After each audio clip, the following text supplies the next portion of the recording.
Hey, what's up, you guys? I'm back with another action figure toy review, and today I'm going to be taking a look at the Marvel Studios Spider-Man No Way Home Tobey Maguire Spider-Man, or Friendly Neighborhood Spider-Man.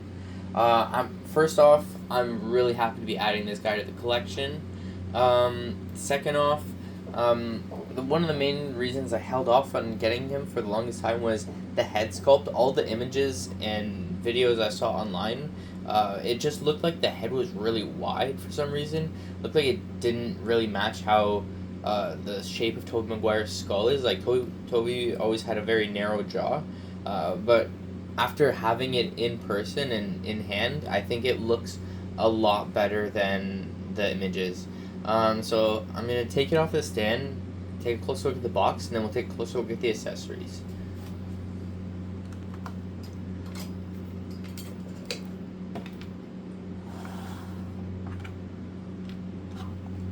Alright, so looking at the packaging here, we have classic clamshell on retro backing with nice image of the three Spider-Mans here on the side. And even in this promo image up here, you can see how narrow the jaw of Tobey Maguire is, even compared to the other Spider-Mans. But this packaging is pretty nice. On the back, you have a poster of No Way Home and a small re-up on Spider-Man. If you want to read that, pause that now. Not much more to the packaging. So now let's take a closer look at the accessories. First off, this Tobey Maguire face sculpt. Do you think this looks like Tobey Maguire? From straight on, I don't think so.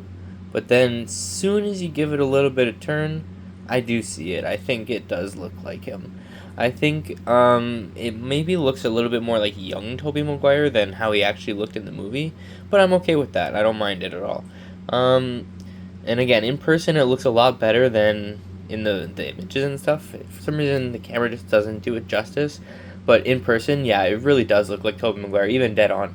They really got the baby blue for his eyes and like the nose and everything. I feel like they got the face structure down. So the only other set of accessories he comes with is he comes with fists out of the box, and then he has some whipping hands, and they're nicely sculpted. The line work is actually painted on, but I think it's also sculpted as well. Like I can kind of feel it with my nails, so that's pretty cool. And it came out clean. These have vertical hinges on them. No wall crawling hands, so that, well, as you can see, I was wrong. He doesn't come with fists, two sets of fists. He comes with one, like, sort of wall crawling hand, and then one fist. So it would have been nice to get an even set, but I'm not too mad about that. It gives you some options, especially because this is, like, very much the Tobey Maguire wall crawl gesture, but it could also be, like, you know, another gesture, like an open hand, so it doesn't have to necessarily be wall crawling, so that's pretty good. And then lastly, let's take a look at this face sculpt. It looks a lot better on the body than just looking at it in the package. It still looks round to me, but I feel like when you have him posed up, it's not so bad. Like, especially from the side, you can't tell how bad it is. But I don't know if it's just like the placement of the eyes, or it might be the narrowness of the jaw, but this head just looks too round. This does not look like this. Like, come on. Not even close. But it's a lot better in person, and I'm happy to have it because I haven't had a classic Tobey Maguire Spider-Man in a very long time. The only one I had were around the time of Spider-Man 3. There was a symbiote version, a symbiote fighting Spider-Man that I had, and then I have the black suit. But neither of those are actual Marvel Legends, so it's great to finally have Tobey added to my 6-inch Marvel Legends collection. Let's take a look at the articulation of him. The head is on a dumbbell joint, so it'll go up pretty far, and he'll look down that far. Noting when you push a little too much on the neck, there's this extra seam that seems to wear out a little bit, so just be careful when you're swapping out the heads, especially. But other than that, it does have a little bit of tilt as well because of the space from the dumbbell joint. The butterfly joints move back pretty far, but they move further forward. The arms are very nice, smooth up and down. He has upper arm rotation, pinless, double jointed elbows that bend in very far. Wrists rotate and hinge. All of the hinges are the same up and down motion. We already went over the hands, and then they've changed the way that they do the midsection here. So now they have an upper diaphragm joint where you get some crunching back, and mostly back than forward, as well as a little bit of side to side and rotation there.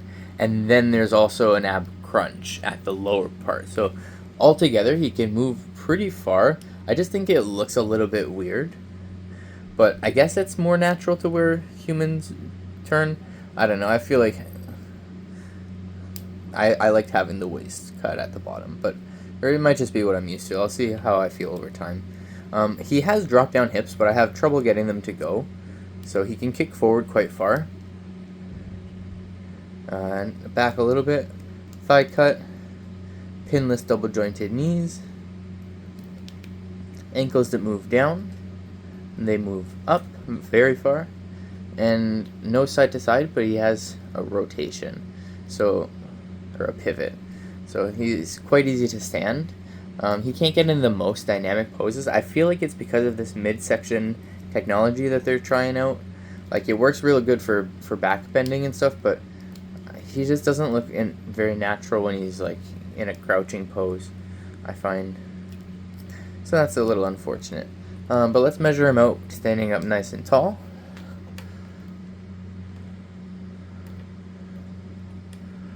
Feet as close as I can get him. Alright. Looks like he's standing at just under 6.5 inches tall. And here I have that black suited Spider-Man 3 version, which is technically a 5-inch scale figure, so quite a bit shorter, but you can see the shape of this head is a lot more close to the images up top, and like like how he looked in the movie. As you can see, he's missing an arm. He's seen better days, this guy. Here I have the Tom Holland Civil War suit, and he's standing quite a bit shorter than Tobey, which I like. I think this scale works good. Tom Holland is just a kid.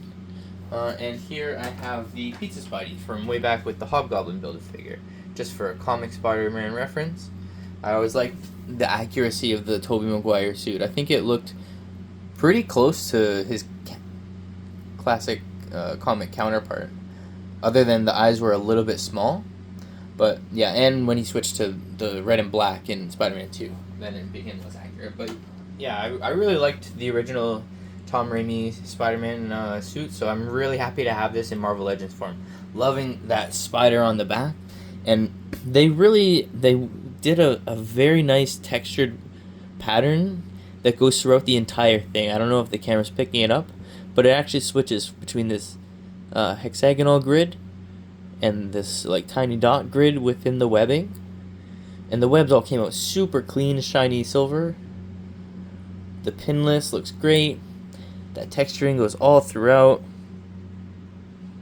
There's a little bit of marbling in the plastic, but it looks very clean in my opinion. I think they did a great job with this figure. I'm super happy to have it. I highly recommend it. If you like this video, hit the like button. If you want to stay up to date, hit the subscribe button so you stay up to date on everything Marvel Legends coming from me. And I'll see you guys in the next video. Peace out.